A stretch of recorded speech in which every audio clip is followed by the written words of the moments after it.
Mister been எல்லாருக்கும் பிடிக்கும்ல, தெரியாதவங்க எல்லாம் தயவு செஞ்சு போய் பாருங்க. வாழ்க்கையில எவ்வளவு பிரச்சனை இருந்தாலும் அவ்வளவு சிரிப்பு வரும். அந்த மனுஷனுக்கு திக்குவாய், பேச்சு குறைபாடு உள்ள ஒரு மனிதர் மிஸ்டர் பீன்.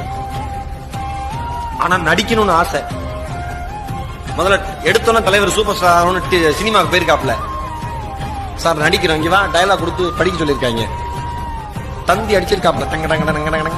என்னடா எப்ப படிச்சு முடிப்ப? முடிச்சிருவேன் சார். ரிஜெக்ட்.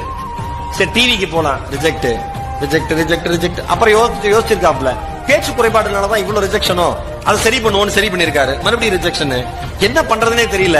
இவனுக்கு எவனுமே சரி பண்ண வர மாட்டான், நம்ம திறமை நாம தான் அந்த உலகத்தை காமிக்கணும்னு அவரே ப்ரொடக்ஷன்ல ஓன் ப்ரொடக்ஷன்ல சிம்பிளா மிஸ்டர் பீன் ஒன்னு ஆரம்பிச்சிருக்காரு. உலகமே யாருமே எதிர்பார்க்காத வகையில சூப்பர் டூப்பர் ஹிட். அந்த மனுஷன் இன்னைக்கு அந்த மனுஷனுடைய சொத்து மதிப்பு மினிமம் 1000 கோடி இருக்கும்.